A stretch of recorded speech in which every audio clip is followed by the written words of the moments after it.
अर्श अजमत जलाल के नीचे फानी इंसानों से फिरूतुनी करते देखा है। फिरूतुनी कहते तवाज़े और आजिज़ी इनकिसारी, यानी ज़मीन पर आकर किसी खुदा को आजिज़ी और इनकिसारी करते हुए देखा है।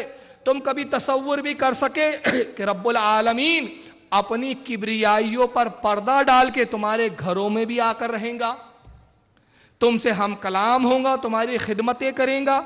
नहीं, हरगिज नहीं, ऐसा ना कभी हुआ है ना कभी होगा। तो फिर क्या मैं दीवाना हूं, मज्जूब हूं, बढ़ाक रहा हूं? नहीं भाइयों, ये बात नहीं। सीढ़ी हूं ना सौदाई। सीढ़ी कहते पागल दीवाने को, ना मैं पागल हूं ना दीवाना हूं, ना सौदाई। सौदाई कहते अहमक और बेवकूफ को। अहमक भी नहीं हूं, बेवकूफ भी नहीं हूं। जो कुछ कह रहा हूं सच है, हक है, मगर समझ का जरा सा फेर है। हकीकत व मजाज का फर्क है। मोहब्बत का मामला है और मोहब्बत में इशारों किनायों से ही काम लेना पड़ता है। मोहब्बत बेपर्दा सच्चाई को गवारा नहीं करती। कुछ बंद बंद, ढकी ढकी, छुपी छुपी बातें ही मोहब्बत को रास आती है। पूरा मज़मून का मफहूम समझे आप? मैं समझाता हूँ। मौलाना हुसैन अहमद के बारे में कहते हैं, अपने देवबंदियों से कह रहे हैं, देवबंदियों ये मौलाना हुसैन अहमद टांडवी कौन थे मालूम है आपको? ये खुदा थे। जमीन पर उतर आए थे, गली कूचों में चलते फिरते थे। तुमने कभी सोचा कि खुदा जमीन पर गली कूचों में चल फिर भी सकता है? क्या वो तुम्हारे घरों में भी आएगा, तुम्हारी खिदमतें करेगा? खुदा ऐसा कर सकता है? तो तुम सोच रहे होंगे मैं पागल हूं। मैं पागल नहीं हूं, मैं बेवकूफ नहीं हूं, जो कह रहा हूं सच है। मोहब्बत का मामला है, इशारों इशारों में, किनारों में कह रहा हूं, इशारों में कह रहा हूं, समझ लो। हुसैन अहमद टांडवी खुदा थे, गली में घूमते थे, तुम्हारे घरों में आते थे, तुम्हारी खिदमतें करते थे। वो खुदा थे, चले गए, तुम्हारे समझ में ही नहीं आया। खुदा आया भी और चला भी गया, माज़अल्लाह। तो इनके घरों में खुदा भी छुपे बैठे हैं। अभी तक झूठे नबी होते थे, अब खुदा भी आने लगे। चलिए, अब एक खुदा तो इनके नज़दीक माज़अल्लाह देवबंद में उतरा। अब डॉक्टर जाकिर साहब ने खुदा से एक नया रिश्ता जोड़ा। अब आइए खुदा से रिश्तेदारी कैसे हो रही है इनकी, जाकिर साहब को सुनिए आप।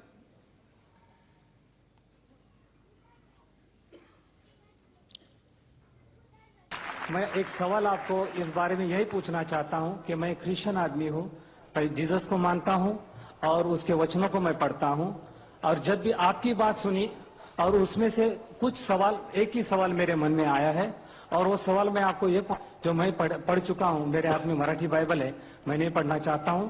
आप जो आपके पास जो बाइबल है, इंग्लिश बाइबल है, वो पढ़िए सबके सामने और उसका थोड़ा सा जो अर्थ है मुझे बताइए, ताकि मैं उससे खुश हो जाऊं कि सचमुच वो वचन क्या है। आपने कहा कि बाइबल पढ़ो, मैं पढ़ सकता हूं। आप खुद अगर पूछेंगे सवाल क्या पूछना चाहते हैं, मैं पढ़ सकता हूं 19 से 29 तक, बट काफी वक्त लगेगा। आपका सवाल क्या है, आप पूछा, मैं जवाब दूंगा। सवाल जो है उस 10 वचनों में है, 19 से लेकर 29 तक जब पढ़ेंगे तब उसी में सवाल है। आपने कहा gospel of John chapter number 5, 19 से लेकर 29 तक। Gospel of John chapter number 5 verse number 19 में लिखा है, ये बीच में से शुरू हो रहा है। Then answered Jesus and said unto them, Verily, verily, I say unto you, the Son can do nothing of himself, but what he seeth the Father do. For whatsoever things he doth, there also doth the Son likewise. For the Father loveth the Son and showeth him all things that he himself doeth. कहूंगा कि जो मैं तकरीर किया हूं, कई बात जो मैं तकरीर की इसमें लिखा है कि ईसा अलैहिस्सलाम खुदा के, जो इसमें लफ्ज लिखा है बेटा, बेटे बहुत है। आदम अलैहिस्सलाम बेटा बाइबल में लिखा है, इफ्रेम, इजराइल, आइजैक, बहुत बेटे, लेकिन बेटा वो नहीं जना हुआ बेटा। तो अगर बाइबल में लिखा है whoever is led by the spirit of God is son of God, जो भी अल्लाह की बात मानता है अल्लाह के बेटे। आप खुदा की बात मानते हैं तो बाइबल के हिसाब से आप भी बेटे, मैं अल्लाह की बात मानता हूं मैं भी बेटा हूं, लेकिन बिब्लिकल तरीके से, नॉट जना हुआ बेटा। ठीक है, तो इससे साफ जाए। इसमें लिखा हुआ है कि अगर आप खुदा को मानते हैं तो इस बेटे की बात मानो, वही तो मैं कर रहा हूं। जाकिर साहब समझ में आ गया आपके कि रिपीट करूं? मेरे ख्याल से रिपीट की जरूरत नहीं है, समझ गए। उसने कहा बाइबल में ये चैप्टर आप पढ़ो, चैप्टर नंबर जॉन, आयत यहाँ से यहाँ तक, उसमें हजरत ईसा वगैरह को खुदा का बेटा लिखा हुआ है। अब डॉक्टर जाकिर साहब पढ़े, अब उसका पूछने का मकसद ये है कि जब बाइबल में मैं ईसाई हूँ, उसने खुद ही कहा कि मैं ईसाई हूँ, क्रिश्चियन आदमी हूँ, बाइबल पढ़ता हूँ, तो बाइबल में खुदा का बेटा लिखा है ईसा को, तो मैंने क्या मानना चाहिए कि नहीं मानना चाहिए, मकसद ये है उसका पूछना। इन्होंने पढ़ा, कहा हाँ कि बाइबल में बहुत सारे बेटों का जिक्र आया, आदम भी बेटा है, इसराइल भी बेटा है, यूशे भी बेटा है, ये भी बेटा है, वो भी बेटा है, मगर जना हुआ बेटा नहीं। जो खुदा की बात माने वो भी अल्लाह का बेटा है। आप खुदा की बात मानते हैं, आप अल्लाह के बेटे, मैं खुदा की बात मानता हूं, मैं अल्लाह का बेटा। अब मैं एक सवाल करना चाहता हूं, जाकिर साहब की तारीफ के नज़दीक जो खुदा की फर्मा बरदारी करे वो खुदा का बेटा, तो जाकिर साहब से मैं कहना चाहता हूं आज से आप रसूलुल्लाह को खुदा का बेटा बोलना शुरू कर दीजिए, क्योंकि रुए ज़मीन पर अल्लाह का सबसे बड़ा फर्मा बरदार अल्लाह के रसूल सल्लल्लाहु ताला अलैहि वसल्लम है, उनसे बड़ा फर्मा बरदार कोई नहीं आया, तब वो बेटे हो गए फिर आपके नज़दीक। ये वही बोली थी जो किसी ज़माने में कुरान ने बयान किया यहूदी और ईसाइयों की बोली थी, और जाकिर साहब की वही बोली है। सुन लीजिए, कुरान का पारा नंबर 6 सूरह माइदा आयत 18 में अल्लाह इरशाद फरमाता है, वक़ालतिल यहूद व नसारा नहानो अब्नाउल्लाहि व इब्बाउहु। अल्लाह फरमाते हैं और बोले यहूदी और नसरानी ईसाई, हम अल्लाह के बेटे हैं और उसके प्यारे हैं। कुल फलमा युअज़्ज़िबुकुम बिज़ुनूबिकुम, अल्लाह फरमाता है महबूब आप फरमाइए अगर तुम खुदा के बेटे हो तो फिर वो तुम्हारे गुनाहों पर अजाब क्यों तुम पर नाजिल करता है, तुम्हें अजाब क्यों देता है। बल अंतुम बशरुम मिम्मन खलक, तुम खुदा के बेटे हरगिज नहीं बल्कि तुम इंसान हो और उसकी मखलूक में से हो, उसके पैदा करदा हो। तो कुरान यहाँ इनकार कर रहा है यहूद व नसारा के अकीदे का, वो अपने आप को खुदा का बेटा कहते थे, तो वो किस मुनासिबत से कहते थे, वो खुद इस मुनासिबत से नहीं कहते थे कि अल्लाह ने हमें जना, अल्लाह हमारा बाप है, वो फर्मा बरदारी के एतबार से कहते थे और कहते थे ईसा तो जने हुए हैं मगर हम फर्मा बरदारी के एतबार से खुदा के बेटे हैं। कुरान ने फरमाया, उनका रद्द किया, कहा तुम खुदा के हरगिज बेटे नहीं हो। तो आप अंदाज़ा लगाइए कि कुरान के खिलाफ नज़रियात और अकायद पेश किए जा रहे हैं और दावा है कि साहब हम तौहीद पर है, हम इस्लाम की खिदमत सबसे बढ़ चढ़ कर रहे हैं। अब हो सकता है यहाँ तावील पेश करे डॉक्टर जाकिर साहब के जो हम ख्याल लोग हैं कि साहब वो सिफाती कहा है, ज़ाती बेटा थोड़ी कहा है। मैं वहाँ ताज्जुब है यार, रसूलुल्लाह के लिए हम इल्म गैब ज़ाती और सिफाती की तकसीम करते हैं कि अल्लाह का इल्म ज़ाती है और रसूल का सिफाती, वहाँ नहीं मानते तुम, यहाँ सब चल जाता है तुमको, यहाँ ज़ाती सिफाती सब आ जाता है, सब हड़प हो जाता है। तो बहरहाल ये इनकी बड़ी अजीब व गरीब तौहीद है। और आइए डॉक्टर जाकिर साहब जो अभी बहुत बड़ी तबलीग कर रहे हैं अपने फ़िरके की, जिस चैनल के ज़रिए, उसका नाम है पीस चैनल, नाम सुना है आपने? आपको मालूम है पीस चैनल की रिबन किसने काटा था, किसने उसका इजरा और उद्घाटन किया था? वो थे मौलाना अब्दुल करीम पारीक साहब, नागपुर के रहने वाले थे। अबुल हसन नदवी के ये खलीफा और शागिर्द होते। अबुल हसन नदवी जो नदवतुल उलमा के बहुत बड़े शेख थे, करीम पारीक वो थे, उन्होंने बकौल इनके इतनी खिदमत की दीन की, ये हिंदू लोग इतने खुश हो गए कि इनको एक अवार्ड दिया जिसका अवार्ड का नाम ही था पद्म भूषण।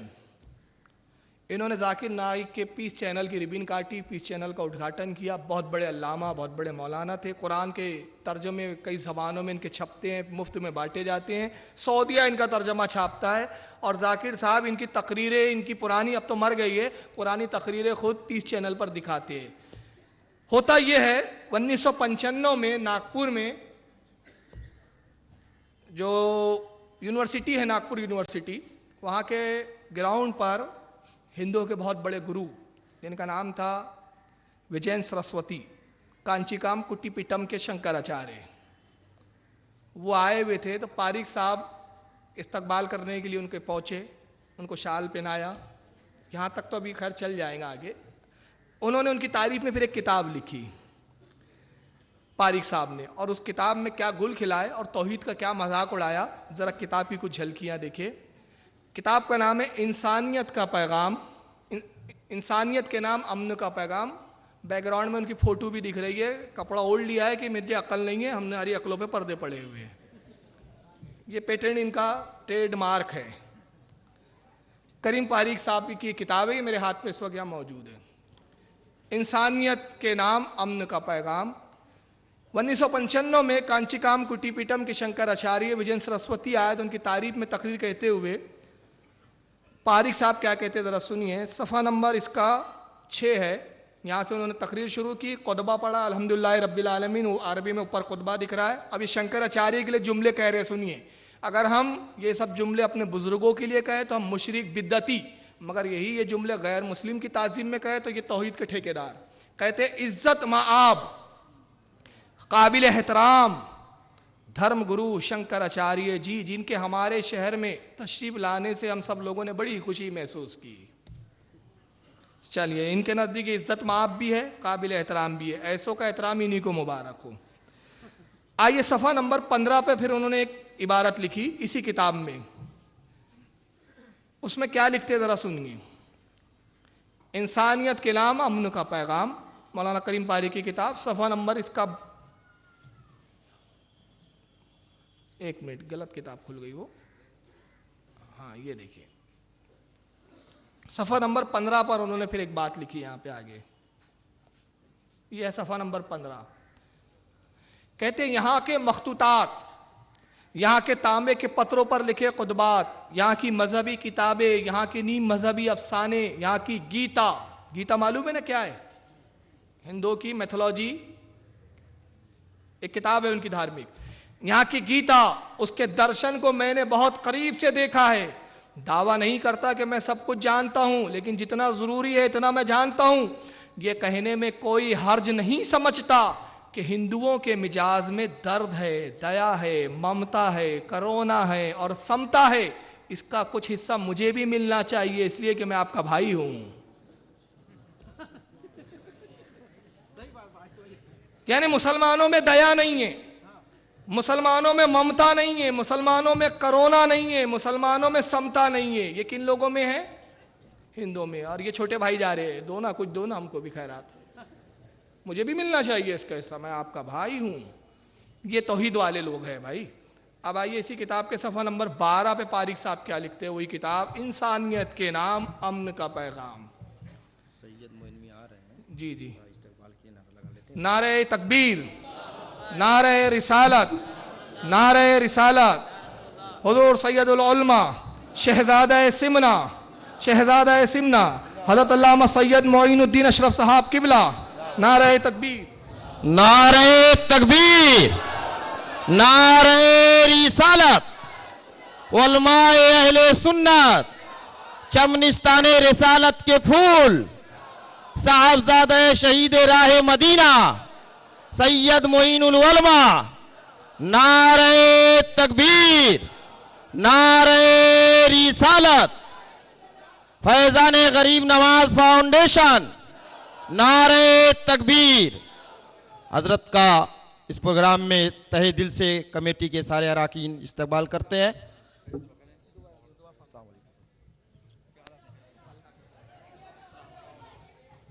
बोलिए, माइक आगे।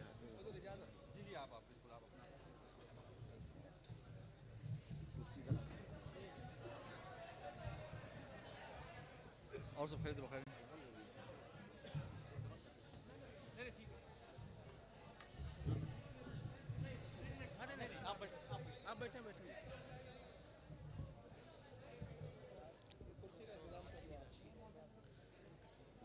औलाद रसूल हज़रत सैयद मोइनुद्दीन अशरफ सज्जादा नशीन दरगाह की चौछा मुक़द्दसा तशरीफ़ फरमा है। अब बात और आपके समझ में आएगी कि चमनिस्तान रिसालत के इस फूल का दीदार भी करेंगे और उस ख़ानदान की बातें भी आप समात करें। मेरे लिए इंतहाई सद इफ्तिखार की बात है, बड़ी फ़क्र की बात है कि हुज़ूर शहज़ादा सिमना की जलवागरी इस स्टेज पर, इस मसनद पर है और उनकी सरपरस्ती और उनकी रूहानी फ्यूज़ व बरक़ात के साए में इंशाअल्लाह मैं ख़िताब करूँगा। अल्लाह ताला हुज़ूर के फ्यूज़ व बरक़ात से मुझे भी नवाजे और आप सबको भी नवाजे, और हज़रत का साया करम हम पर बहुत तादेर कायम दायम रखे और हुज़ूर को उम्र खिज़र अता फरमाए। आइए, जहाँ से मज़मून छोड़ा था वहीं पर फिर मैं आ रहा हूँ। बात चल रही थी मौलाना करीम पारिक साहब की किताब की। किताब का नाम है इंसानियत के नाम अमन का पैगाम। सफ़ा नंबर 12 है। मौलाना पारिक साहब इसमें क्या लिखते हैं, ज़रा सफ़ा नंबर 12 पे सुन लीजिए। अब ज़रा सुनिए। कहते अब ये अर्ज़ करता हूँ, अब मैं ये पहले सफ़ा नंबर 12 की एक इबारत बता रहा हूँ, उसके बाद भी सफ़ा नंबर हम 9 पर जब जाएंगे तो आपके बात और वाज़े समझ में आएंगी कि मैं कहना क्या चाह रहा हूँ और पारिक साहब का किरदार क्या है, इनके उलमा का किरदार क्या है। कहते अब ये अर्ज़ करता हूँ कि जिस वक्त महाराज से हमारी गुफ्तगू जारी थी, कहीं से अजान की आवाज़ आने लगी तो महाराज ने मुझसे कहा, महाराज कौन? विजेंद्र सरस्वती साहब। तो महाराज ने मुझसे कहा, मौलाना पारिक साहब देखिए यहाँ हमारा मठ है और मठ के बिल्कुल बाजू में ही मस्जिद है, अजान हो रही है।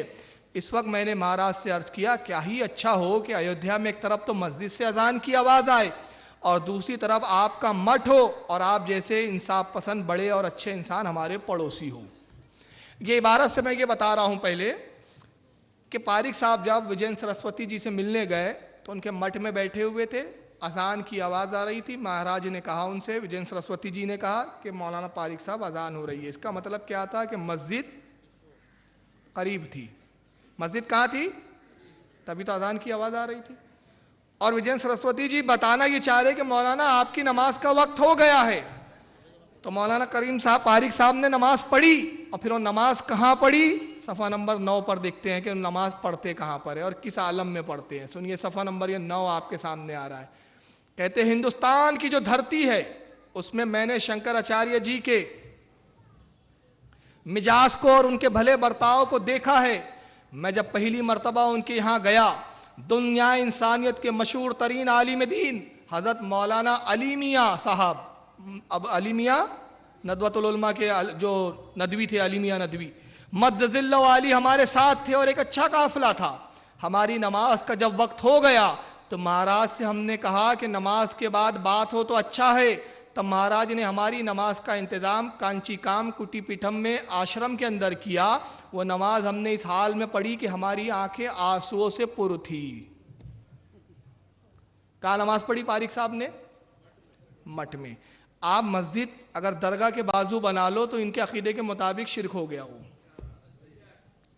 आप दरगाह की किसी दीवार की आड़ में पढ़ लो, मज़ार के सामने बिल्कुल ना पढ़ो, मगर किसी मज़ार की एक दीवार हो या कमरा हो वहां पढ़ लो तो इनके यहाँ वो शिरक बिदअत हो जाता है। मगर पारिक साहब ने मठ में नमाज पढ़ी तो इस आलम में पढ़ी कि आंखें आंसू से पुर थी। कितनी मुकद्दस जगह नमाज पढ़ डाली मैंने। कितने खुश थे ये, कभी मस्जिद में नहीं रोए होंगे ये पूरी जिंदगी नागपुर की जामा मस्जिद में इबादत करते रहे मगर कभी रोना नहीं आया कि नागपुर की जामा मस्जिद में मैं नमाज पढ़ रहा हूँ। और नागपुर की जामा मस्जिद वो थी जिसको हुजूर अशरफी मियाँ के खलीफा हजरत अल्लामा मौलाना अब्दुल रशीद फतेहपुरी अलैहिर्रहमा ने बुनियाद रखी थी। कभी वहाँ पारिक साहब को रोना नहीं आया कि इस मस्जिद की बुनियाद रखने वाला एक वक्त का आलिम दीन, एक वक्त का बुजुर्ग कामिल है। वहाँ रोना नहीं आया, रोना आ रहा है मठ के अंदर। क्यों? बड़ा गहरा रिश्ता है वहाँ से। और रोना क्यों आ रहा है? अरे हम उस जगह आए जहाँ से हमको नमाज मिली है। मैं इनके जुमले कह रहा हूँ, अपने नहीं। आइए सुनिए इन्हीं की ज़बानी कि बकौल इनके इन्होंने नमाज ली कहाँ से है। हमने नमाज रसूलुल्लाह से ली है, हमने नमाज अल्लाह के नबी से हासिल की है। मगर करीम पारिक साहब आपको बताते हैं कि इंसानियत के नाम अमन का पैगाम क्या है, बताते हैं कि हमने नमाज ली कहाँ से है। सुनिए, इस किताब का सफ़ा नंबर 10 है इसी किताब का। उसी किताब में लिखते हैं, मैं ये कहने में कोई हर्ज नहीं समझता कि इस्लाम ने कभी भी ज़बान की छूत-छात को कबूल नहीं किया। जो नमाज का लफ्ज़ आप सुनते हैं, मैं बड़े शंकराचार्य जी महाराज की मौजूदगी में बड़े एहतराम के साथ कहता हूं कि नमो से नमाज निकला है। कहाँ से नमाज ली? वो नमो ओम नमो नमो बोलते हैं ना वो लोग, इन्होंने नमो से नमाज ली है। इसके बाद भी इनकी तौहीद बरकरार है। चलिए आइए आप, हालांकि देखिए मैं एक मसला बता दूं, किसी वली की फ़ोटो रखना ही हमारे यहाँ जायज़ नहीं है, मना किया उलमा ने। बहुत सारे लोग, नागपुर में होता है, बॉम्बे का मुझे नहीं मालूम, सरकार ताजिल औलिया की फ़ोटो लगा के हार चढ़ाते हैं। हमारे उलमा मना करते हैं कि फ़ोटो को हार ना चढ़ाया जाए, लेकिन ये गुनाह है, शिरक नहीं है। क्यों? हार वगैरह चढ़ाने वाले की या फ़ोटो रखने वाले की नीयत कतन नहीं होती कि माज़अल्लाह मैं खुदा के बराबर समझता हूँ या खुदा समझता हूँ या खुदा जैसा समझता हूँ। वो ताज़ीमन ये सब करता है, लेकिन उलमा ने मना किया। तो हमारे यहाँ अगर कोई अगरबत्ती जला दे शिर्क, तस्वीर को हार चढ़ा दे शिर्क, मगर करीम पारिक साहब को आप देखिए कहाँ हार चढ़ा रहे हैं और कहाँ दिए रोशन करे, तब भी ये तौहीद के ठेकेदार हैं, पीस चैनल की रिबन काटने आते हैं। ये देखिए, ये न्यूज़पेपर की मेरे पास कटिंग है, यहाँ मेरे फाइल में यहाँ मौजूद भी है। डॉक्टर राजेंद्र प्रसाद की पुण्यतिथि थी। पुण्यतिथि का मतलब क्या होता है मालूम है आपको? बरसी। ये हिंदी वर्ड है जिसको हम अपनी ज़बान में कहते हैं उर्स। औलिया कराम की विसाल की तारीख जब हम मनाते हैं वो हम उसको कहते हैं उर्स। तो अगर हम बुजुर्गों का उर्स मनाए, शिर्क, कुफ्र, बिदअत, मगर ये राजेंद्र प्रसाद की पुण्यतिथि मना रहे हैं। अब सिर्फ पुण्यतिथि नहीं मना रहे हैं, बल्कि करते क्या है आगे देखिए, राजेंद्र प्रसाद की तस्वीर को हार भी चढ़ा रहे हैं और वह दिए भी रोशन कर रहे हैं। उसको बड़ा कीजिए, पूरा फुल स्क्रीन पे लाइए जरा, ताकि वो आसानी से सबको दिख सके। देखिए आप उसको गौर से, जाकिर साहब से और इनकी पूरी जमात से गुजारिश है, ये आपके किस खाते में आता है जरा हुक्म बयान करके बता दीजिए, हिम्मत हो तो। इसके बाद भी ये तौहीद के ठेकेदार है। ये मेरे पास असल भी अखबार की कटिंग यहाँ रखी हुई है। ये पेपर का नाम है विदर्भ की आवाज़ और ये 11/3/2002 का पेपर है। सन 2002 में ये करीम पारिक साहब ने ये हरकत की थी। उसके बाद और आप ताज्जुब करेंगे, दरगाहों को पक्का बनाना इनके नाजायज शिर्क बिदअत, मगर करीम पारिक साहब किसकी बुनियाद रखने जाते हैं वो भी ज़रा देख लीजिए। गुरुद्वारे की बुनियाद रखने चले गए आप, संग बुनियाद। अब गुरुद्वारे में क्या होता है? तौहीद के गीत गाए जाते हैं, तौहीद की बात होती है, इबादत, नमाज, रोज़ा, अल्लाह रसूल की बात होती है। ये गुरुद्वारे में ये मुक्तिधाम, गुरु नानक मुक्तिधाम गुरुद्वारे का आप उद्घाटन नहीं, उसकी बुनियाद, संग बुनियाद रखने जाते हैं आप, और उसके बाद भी आप जो है वो तौहीद के ठेकेदार बने बैठे हुए हैं। और आइए तौहीद का एक और नमूना मैं आपको बताऊं। मज़ारों को आप चूम ले शिर्क। बाज़ लोग उस कैफियत में भी बाजार पे झुकते जो सज्जे जैसी कैफियत होती है, हालांकि आला हज़रत ने उससे मना फरमाया, कहा कि 4 हाथ दूर खड़ा जाए, यही बेहतरी है, इसमें ये एहतियात है हमारे यहाँ। लेकिन बहरहाल अगर कोई चूमता है उस कैफियत में जाता है तो तब भी शिर्क नहीं है। शिर्क क्यों नहीं है? मैंने फिर बताया, कोई खुदा समझ के नहीं चूमता, अकीदत में चूमता है, उलमा ने मना किया। लेकिन अगर आप मज़ार पे ताज़ीमन झुके, शिर्क। अभी हुजूर अल्लामा सैयद मोइनुद्दीन साहब क़िबला शरफ़ी दामद बरकातुहुल कुद्सिया तशरीफ़ लाए, मैंने देखा लोग एहतराम में हाथ झुकाए हुए हज़रत के दस्तबोसी कर रहे थे। इनके नज़दीक ये भी शिर्क हो जाएगा। क्यों? हद रुकू तक आप झुक गए उलमा की ताज़ीम में, शिर्क। मगर आइए, ये खुद किसी की खुशनुदी के लिए और किसी की रज़ा हासिल करने के लिए कितना और झुकते हैं। मुलायम सिंह यादव जब जिंदा है, देवबंद का दौरा करने पहुँचे, देवबंद का दौरा किया मुलायम सिंह ने, बाहर निकले, जूता पहन रहे थे, जूता नहीं हो रहा था। मुलायम सिंह के सेक्रेटरी साहब तो खड़े रह गए वहीं पर ही, जूता पहनाने के लिए देवबंद के मुफ्ती साहब झुक गए। आउटलुक ये साप्ताहिक पेपर है मेरे पास, ये देखिए। ये अल्लाह की मार है, जो बुजुर्गों की बारगाह में नहीं झुकते उनको यहां झुकाया जाता है। यहां झुको।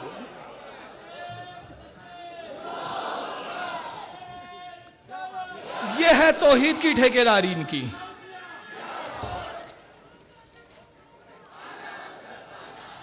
ये ओरिजिनल मेरे पास मैगजीन की कटिंग है। अगर मॉनिटर पे किसी को शुबा हो कि ये बनाई हुई है, कंप्यूटर का दौर है, तो ओरिजिनल भी आके देख सकता है। देवबंद के मुफ्ती साहब झुक गए, लालू जी आप ही के साए में तो जी रहे, कभी अंग्रेजों के साए में जीते थे, आज आपके साए में जी रहे हैं। ये अलग बात है, ये साए का इनकार करते हैं, लेकिन साए यही सबसे ज्यादा तलाश करते हैं। हम तो उस बुजुर्गों के साए तलाश करते हैं, दुनियादारों के साए हम नहीं देखते। ये है मुलायम सिंह। चलिए आगे और देखिए, दारुल उलूम देवबंद के मोहतमीम वाइस चांसलर बोल लीजिए आप उसको इंग्लिश में। देवबंद इनका सबसे बड़ा इदारा, देवबंद के मोहतमीम, उसके वाइस चांसलर, उनका नाम है गुलाम मोहम्मद मस्तानवी। अब हटा दिया गया इनको, उस वक्त ये वाइस चांसलर थे। बहरहाल देवबंद के फारिग है, देवबंद के आलिम हैं। ईद मिलन का इन्होंने प्रोग्राम ऑर्गेनाइज किया खुद इन्होंने, और वहाँ एक वजीर है उस इलाके के जिनका नाम है जे दत्त शर्मा। जे दस शर्मा को इन्होंने इनवाइट किया और उसको तोहफे में एक चीज़ पेश की। बड़ा ताज्जुब है प्यारो, अगर कोई हमारे अजमेर से आए और अजमेर की शिरनी पेश कर दे, बिद्दात शेर, अबे अजमेर से शिरनी लाया, शिरक करता है। मगर ये क्या पेश करते हैं दुनियादारों को जरा से देखिए, ये अखबार देखिए आप जरा, कृष्ण और राधा की तस्वीर पेश कर रहे हैं जनाब। ये तब भी तौहीद के ठेकेदार बने बैठे हैं, इनकी तौहीद पे तब भी कोई हर्फ नहीं आ रहा है। मस्तानवी साहब है जे दस शर्मा को कृष्ण और राधा की तस्वीर इन्होंने पेश की तोहफे में, ये लीजिए, जाइए और शिर कीजिए। उसके बाद भी तौहीद इनकी बची हुई है। चलिए आइए, अब ये सब तस्वीर क्यों पेश करते हैं? असल में मामला क्या है मैं बताऊं? राम, कृष्ण, बौद्ध, जरदिश्त वगैरह जितने हैं हमारे नज़दीक ये गैरों के रिस्पेक्टेबल पर्सनालिटियां हैं, हमारे नज़दीक नहीं है। लेकिन मैं किताब दिखाता हूँ आपके, इनके नज़दीक इन लोगों का क्या मकाम है। ये जमात इस्लामी के मौलाना अबू आला मौदूदी, मैं तरतीबार आऊँगा आगे इंशाल्लाह। ये अबू आला मौदूदी साहब की किताब है तफ़हीमात, जिल्द नंबर 1 है इसकी, मरकज़ी मकतब इस्लामी से छपी है, मेरे यहाँ सामने यहाँ मौजूद है। इस किताब में मौलाना अबू आला मौदूदी साहब क्या लिखते हैं ज़रा देखिए आगे में, ये सफ़ा 124, ये 24 का आंकड़ा बहुत आ रहा है यार, या 24 के नंबर से ही सब 24 की मरम्मत हो रही है।